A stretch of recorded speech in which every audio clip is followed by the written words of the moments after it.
a comenzar a grabar. Listo, jóvenes, buenas tardes. Mientras se van conectando sus compañeros, estamos en la clase del 31 de mayo del 2023, legislación informática, este último día de mayo. Entonces ya mañana comienza junio, perdón, y estaríamos ya a la mitad del año. Ya, novedades, jóvenes. La novedad es que mañana hay clases presenciales allí en el sede Carchi, ¿no? Entonces, esa sería la primera novedad. La segunda novedad sería que, bueno, aunque no es tanta novedad, que tenemos nuestra integración solidaria en pro de mejoras de la sede Carchi para el 10 de junio. Entonces, allí se va a requerir la colaboración de todos ustedes para que sea un evento que nos permita conseguir los recursos y que también sea un evento bonito, sin ningún percance. Entonces, se va a requerir la colaboración de todos ustedes.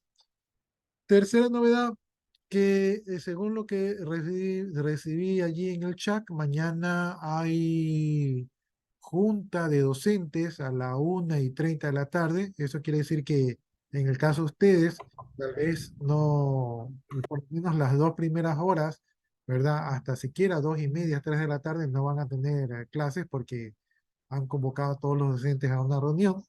Entonces, por lo menos a partir de la 1:30 no van a tener clase. Yo diría que no van a tener clase a la 1, pero allí los compañeros les han de dejar alguna actividad. De hecho, déjenme ver. Yo creo que yo soy ese docente. Esperen un ratito.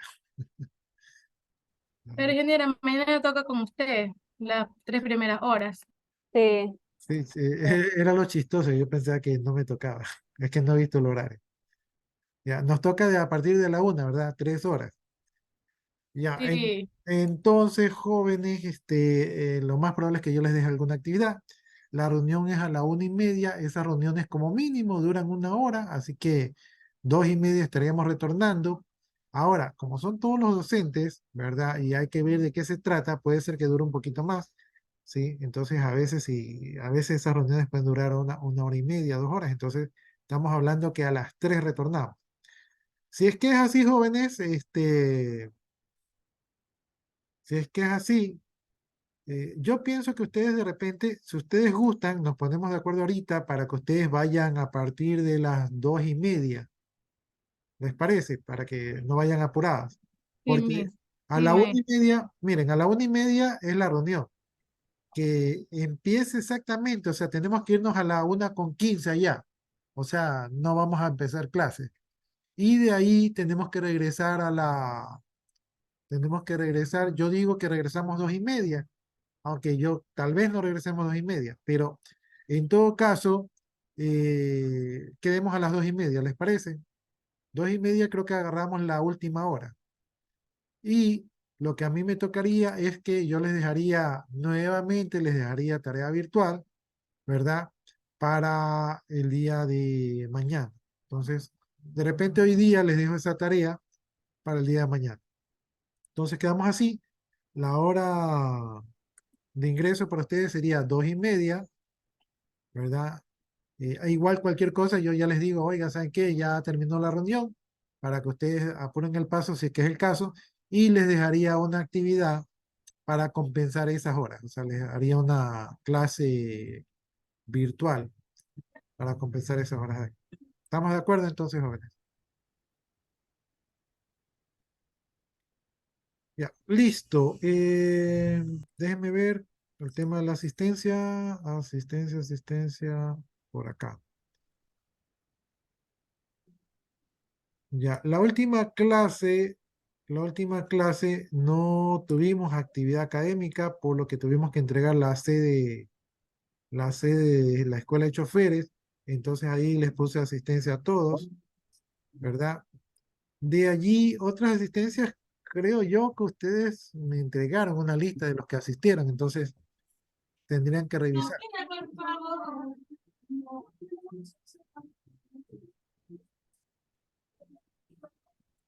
Hoy día nos toca ver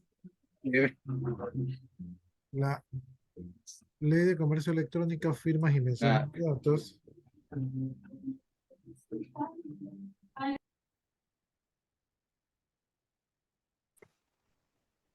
Ya, muy probablemente la actividad que yo les deje para mañana es que ustedes revisen por su cuenta la Ley de Comercio Electrónico, firmas y mensajes de datos. Lo que sí les diría es que sí le paren bola a esta ley. Una, porque esta ley sí tiene elementos importantes en lo que es su profesionalización, o sea que sí tienen que conocerla. Y dos, porque creo que en la lección, en el examen, ¿verdad? Sí hay temas de esto de aquí. Ya, vamos con la asistencia. Angieta, Presente. Briones Mosquera, Presente. Carchi Camejo, Castro Álvarez, Presente. Chango Rosado. Licenciado, mi compañero Carchi no tiene energía. Ah, pues ya le toca igual justificar. Ya, Castro Álvarez. Ah, perdón, estábamos en Chango Rosado. Sichán de Solórzano, va a quedar por falta. Coloma López. Ah, ahí con las últimas la escuché. Cordero Burgos, presente. Hidalgo Ruiz, Presente. Jiménez Monserrat, Presente, profe. Lavalle Nieto, Presente. León León, Presente. Martínez Bajaña, Presente. Mora Cabrera, Presente. ya. Ya está. Olvera Junior Martínez, Cordero Burgos. Presente. Pérez Conde, Igie García, Presente. Rodríguez Sánchez, Presente. Ruiz Dumes,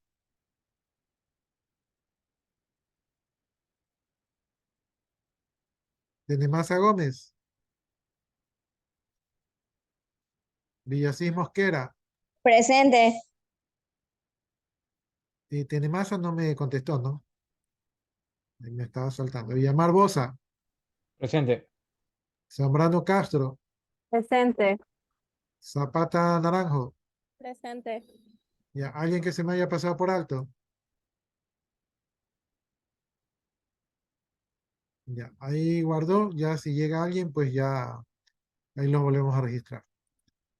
Ya, yo no recuerdo si ya vimos la ley de... Déjenme compartirles. No recuerdo si ya habíamos visto la ley de comercio electrónico y firmas de mensaje de datos. No sé si me confirman si ya No. No no lo hemos hayamos visto. visto. Yo creo que les mandé en algunas clases a leer, pero vamos a leerla y al final si no alcanzamos, la dejamos pendiente la última ley que no es tan importante, ¿no? Ya, entonces, de lo que habíamos visto y lo que habíamos hablado, ¿verdad? Esta ley de aquí, que por cierto ya está publicada en el aula virtual. En el aula virtual, déjenme ver un ratito el aula virtual.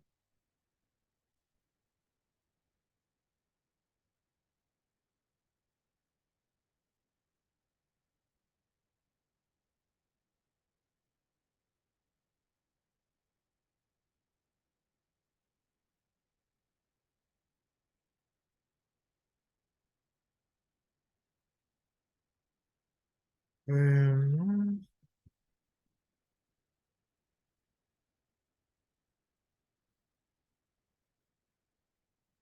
ya, en el aula virtual le subí el enlace a la clase de Zoom. También está la lista de reproducción de las clases de Zoom, ¿verdad? Y también, Buenas tardes, licenciado. Disculpe, ya tomó lista. ya tomé lista. Por favor, no presente. Ah, no veo, es Ahí que te tiene tengo más. minimizado todo. Ya, yo le pongo ya mismo y si me olvido me escribe por WhatsApp, ¿ya? Les decía yo que aquí en el aula virtual, ¿verdad? Ah,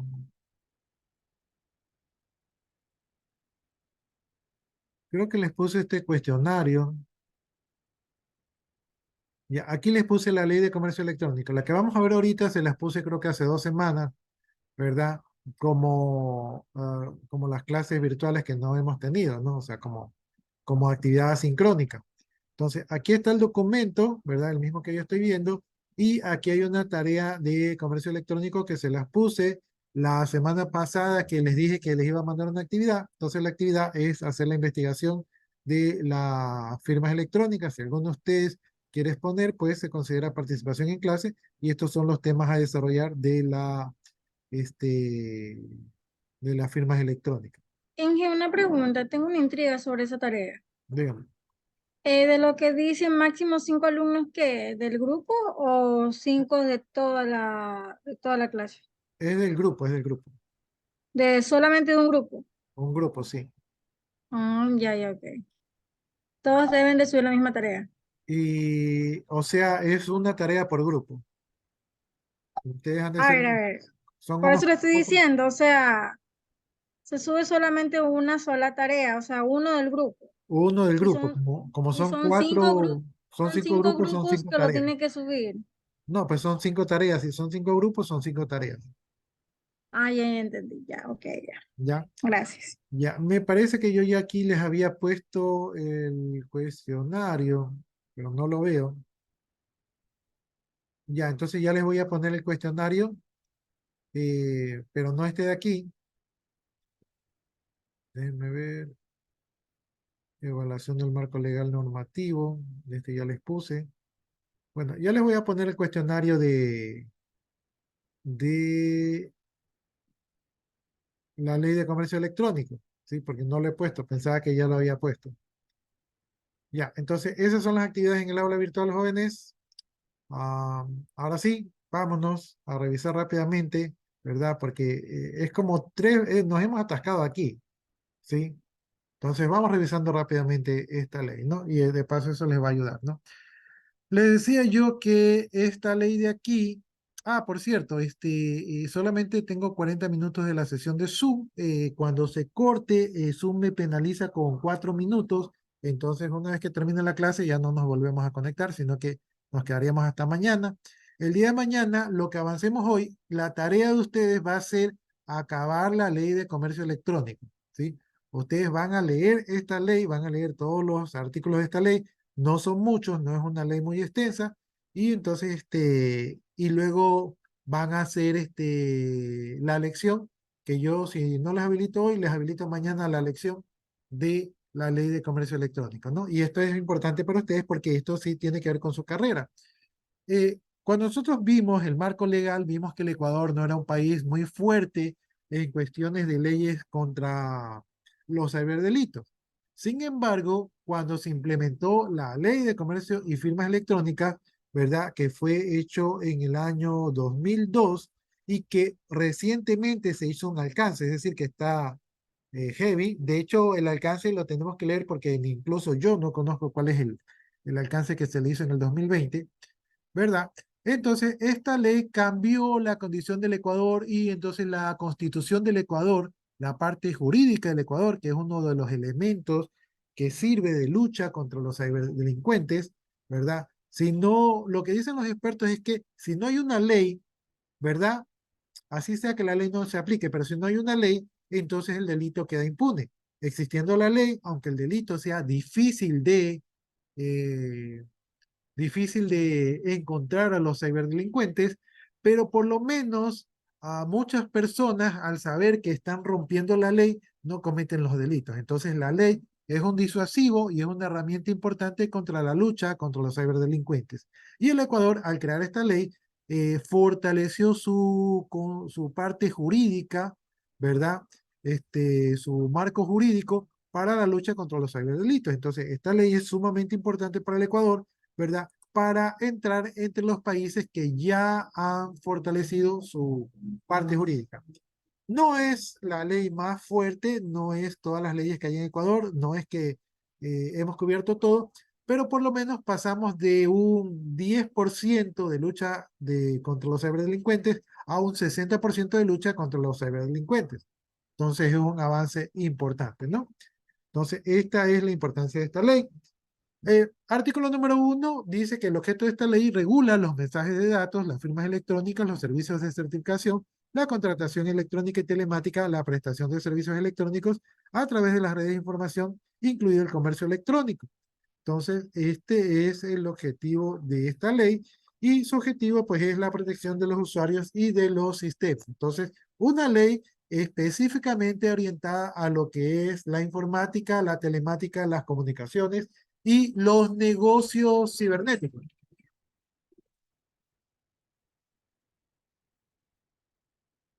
Bien, entonces, ahora que ya tenemos claro cuál es el objetivo de la ley y vemos todo lo que abarca, veamos el artículo número 2, dice reconocimiento jurídico de los mensajes de datos. Dice, los mensajes de datos tendrán el mismo valor jurídico que los documentos escritos. Su eficacia y valoración y efectos se someterá al cumplimiento de lo establecido en este reglamento de la ley.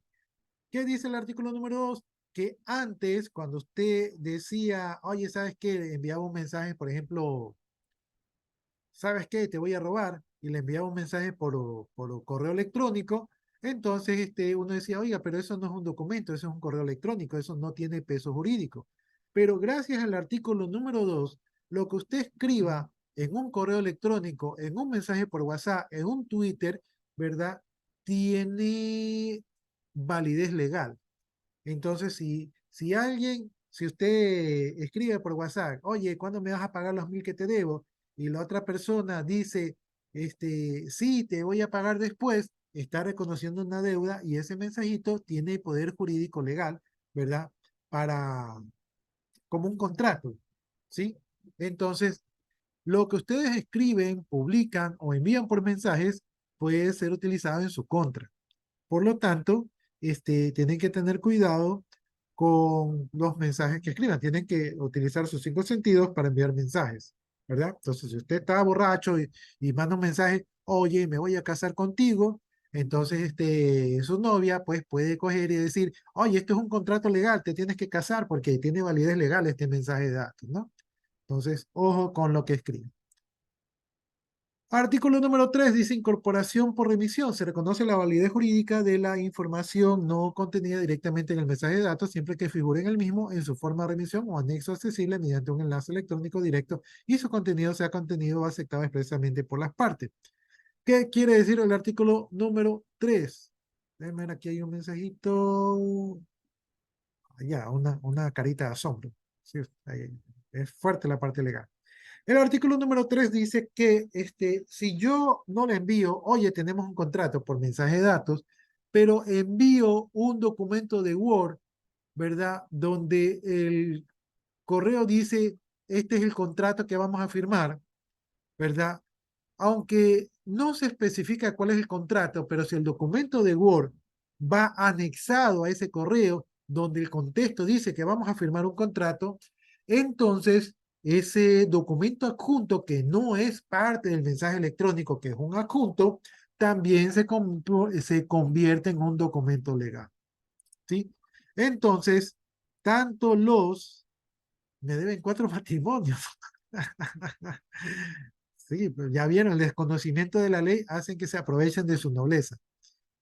Ya, entonces, los documentos adjuntos también son documentos legales siempre y cuando estén en contexto, ¿no? Por ejemplo, si yo envío un mensaje que dice, oye, aquí te envío el cacho de Pepito, y usted envía un contrato, entonces, como ese contrato no forma parte del contexto, ese documento adjunto podría no ser considerado legal, ¿no? Pero por lo general, los documentos sí son considerados, adjuntos son considerados como documentos legales, aunque no formen parte del mensaje de datos. Entonces, esa es la historia del artículo número 3. Artículo número 4 dice propiedad intelectual. Los mensajes de datos están sometidos a las leyes y reglamentos de acuerdos internacionales relativos a la propiedad intelectual. Me atrevería a decir que este artículo número 4 es nuevo, porque yo no lo recuerdo. Así, tantas antes no lo recuerdo. ¿Qué es lo que dice el artículo número 4? El artículo número 4 dice que si, por ejemplo, yo estoy conversando con WhatsApp con ustedes y yo les digo, ¿saben qué, jóvenes? Descubrí la manera de hacer dinero utilizando esta fórmula. Y yo se los comparto y ustedes cogen mi idea y escriben un libro con mi idea, o sea, me la plagiaron, yo los puedo demandar porque si hay una idea mía que se me fue en un mensaje de datos en una conversación, esa idea está protegida por la ley de propiedad intelectual, que es otra ley que vamos a ver más adelante, ¿no? Por lo tanto, y esto me parece que es nuevo, me parece que es por los cambios, no pueden robar las ideas por mensaje de WhatsApp o por algún otro medio electrónico, ¿no? Porque los mensajes de datos abarcan todos los medios electrónicos. Bien, artículo número 5, confidencialidad y reserva. Dice, se establecen los principios de confidencialidad y reserva en los mensajes de datos, cualquiera sea su forma, medio o intención.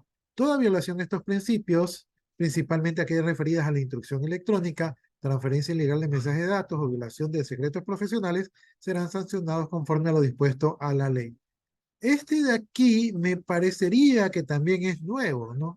De hecho, cuando están las concordancias es porque son artículos nuevos.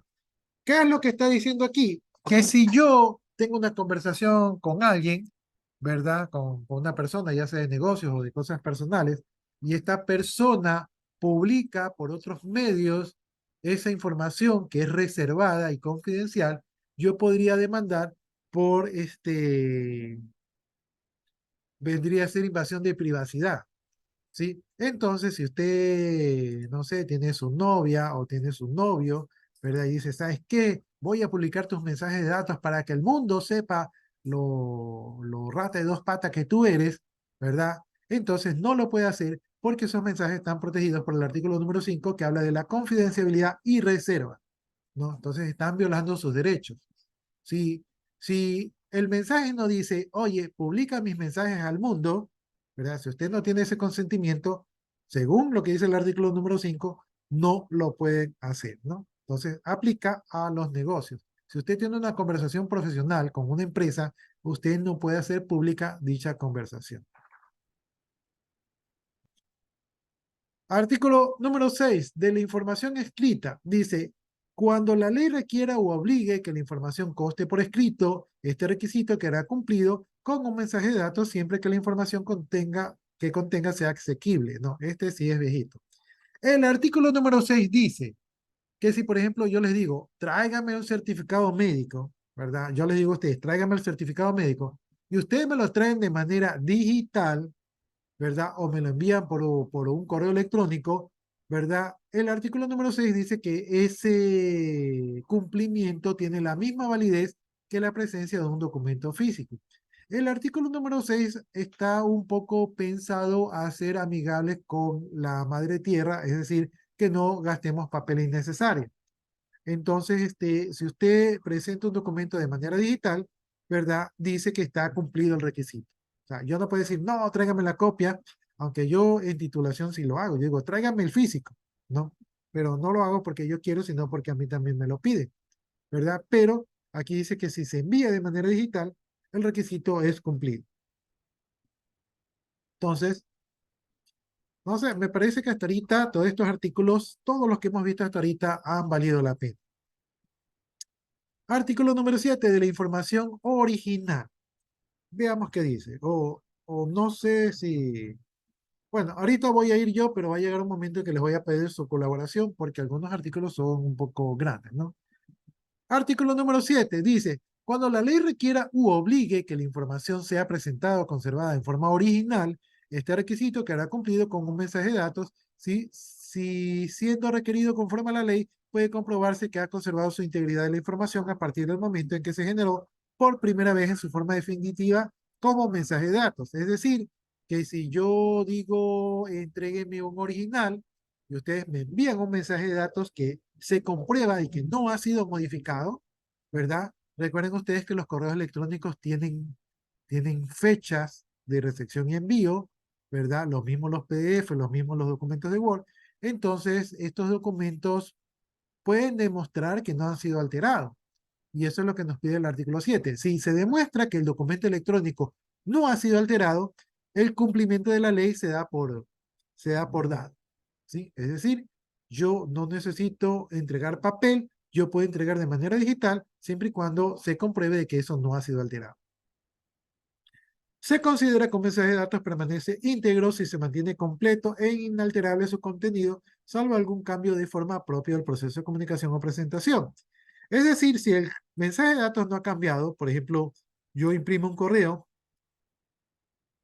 y si el correo lo imprimo en hoja oficio y me sale una hoja, pero luego lo imprimo en A4 y me sale 2 hojas, ¿verdad? Se considera que el correo es original a pesar de que la primera vez salió en una hoja y que la segunda vez salió en 2 hojas, pero si lo que ha cambiado es la presentación, de repente el tamaño de letra, ¿verdad? Pero su contenido sigue íntegro, entonces se considera un mensaje original, ¿no? Entonces, la forma, o sea, que se deforma un poquito, no es considerado que no es original.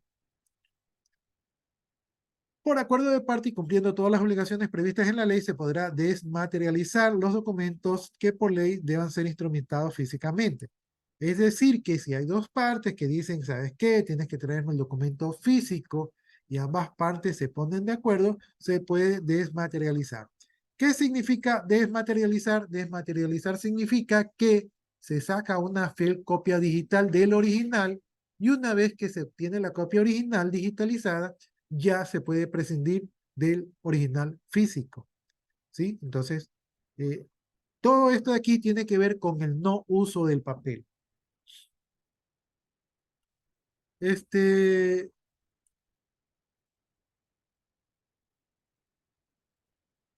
Finalmente dice que los documentos desmaterializados deberían contener firmas electrónicas correspondientes debidamente certificadas ante las entidades autorizadas según lo dispuesto por el artículo 29 de esta ley y deberán ser conservados conforme a lo establecido al artículo siguiente, ¿no? Para que un documento sea considerado como original, ¿verdad? No basta con tenerlo digitalizado, sino que hay que demostrar que es fiel copia del original. Y para eso, y eso es parte de la investigación que yo les mandé, para eso se utilizan las firmas electrónicas. Las firmas electrónicas es la herramienta digital que garantiza que un documento no ha sido alterado, ¿verdad? Y que da fe de que alguien, da fe de que ese documento es original. Hasta ahí, jóvenes, ¿tienen alguna inquietud, pregunta o duda?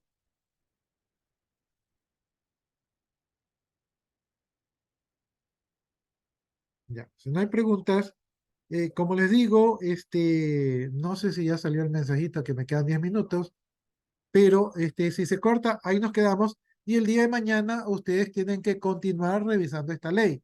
Yo voy a revisar la ley porque me parece importante, la voy a revisar de manera rápida, ¿verdad? En la clase que tengamos, pero es obligación de ustedes revisar esta ley. Revísenla, léanla porque aquí, como les digo, hay artículos importantes con respecto a su profesión.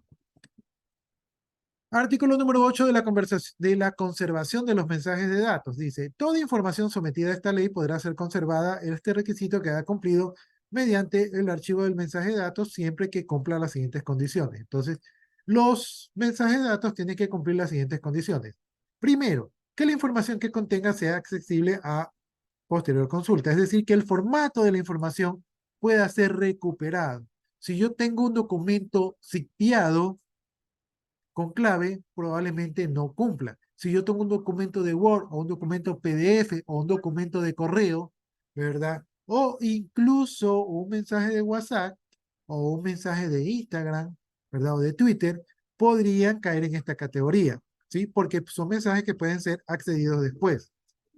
Segundo, que sea conservado en el formato que se haya generado, enviado o recibido, o con algún formato que demuestre que reproduce con exactitud dicha información.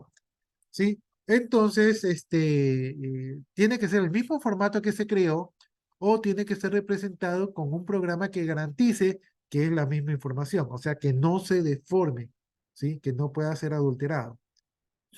El mejor, yo pienso que de todos los documentos es el PDF. Ahí me salió el mensaje que tenemos 10 minutos, ya saben, se corta la sesión. Donde nos quedemos, ustedes siguen avanzando. Tercero, que se conserve todo dato que permita determinar su origen, destino del mensaje, la fecha y la hora que fue creado, generado, procesado, enviado, recibido o archivado.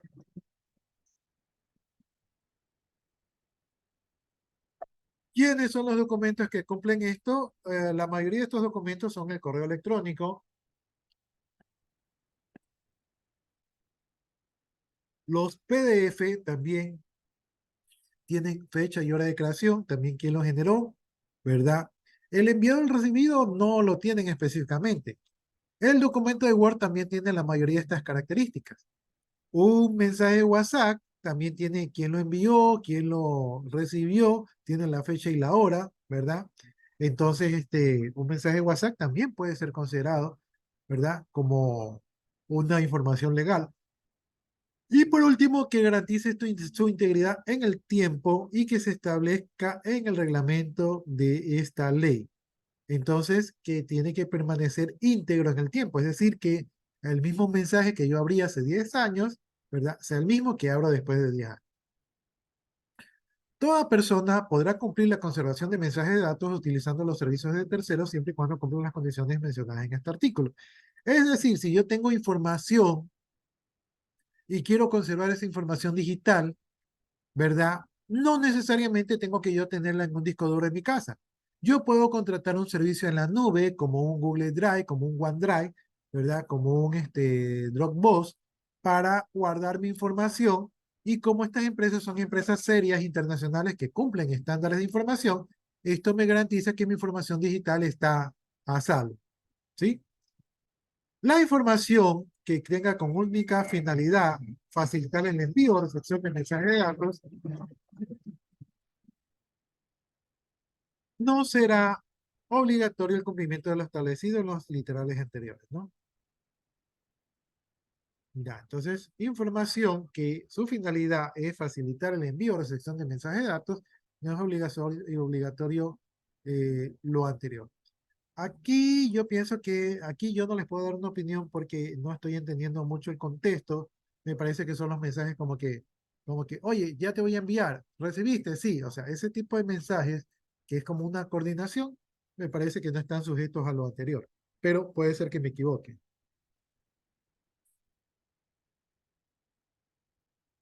Bien, artículo número 9, artículo de protección de datos, dice, para elaboración, transferencia, utilización de bases de datos obtenidas directa o indirectamente del uso o transmisión de los mensajes de datos, se requiere el consentimiento expreso del titular, quienes podrán seleccionar la información a compartir por terceros. En la ley ecuatoriana, ¿verdad? La protección de datos indica que si una empresa ecuatoriana, porque estas leyes ecuatorianas aplican a empresas ecuatorianas, pero obviamente tienen que tener su equivalente internacional. Pero si una empresa tiene datos, como por ejemplo las empresas telefónicas, ¿verdad? Las empresas telefónicas tienen que cuidar mi privacidad. Es decir, una empresa que tenga datos sobre mí no puede compartir esos datos con terceros. Incluso hay una ley que escuché ahora poco, de que no sé si ustedes se han dado cuenta que los llaman por teléfono, que usted tiene un plan, que cámbiese por acá, que sabemos que usted tiene una tarjeta. Ese tipo de información no debe ser facilitada a terceros, ¿sí? Entonces, cualquier empresa con la cual ustedes tengan un contrato en el cual manejen información privada suya, no puede ser compartida, no puede ser vencida, no puede ser comercializada, ¿sí? Por ley. La recopilación o uso de datos personales responderá a los derechos de la privacidad, intimidad y confidencialidad garantizados en la Constitución de la Política de la República del Ecuador, los cuales podrán ser utilizados y transferidos únicamente con autorización del titular o por orden de la autoridad competente. Entonces, los que manejan información de nosotros, esa información es privada y confidencial y únicamente puede ser utilizada cuando nosotros damos el consentimiento. Allí yo creo que va a haber una ley porque entré el otro día a la aplicación del banco y el banco me dijo que había cambiado la ley y me dijo que para utilizar el servicio tenía que aceptar sus condiciones. Sin embargo, si no aceptaba las condiciones, no obtenía el servicio. Entonces es una especie de chantaje. O sea, es sí o sí que tengo que aceptar las condiciones, lo cual no me está dando mi libertad de elección. Entonces yo pienso que eso de allí en algún momento tiene que ser sancionado o no va a ser válido. Cuando una empresa no le está dando opción a que usted elija y le está obligando, acéptame o no te doy el servicio, lo está obligando, lo está presionando. Entonces, no hay libertad, no hay un consentimiento libre, ¿sí? Entonces, eso me pasó el otro día. No será preciso el consentimiento de recolectar datos personales de fuentes accesibles al servicio público cuando se recogen en ejercicio de sus funciones o administración pública. Por ejemplo, el registro civil, ¿verdad? Tiene la información de todos los ecuatorianos y ellos no nos piden permiso porque su función es tener la información de todos los ecuatorianos. Si una empresa del Estado requiere información de nosotros por la función que cumple, entonces no es obligación que nos pida nuestro consentimiento, ¿verdad?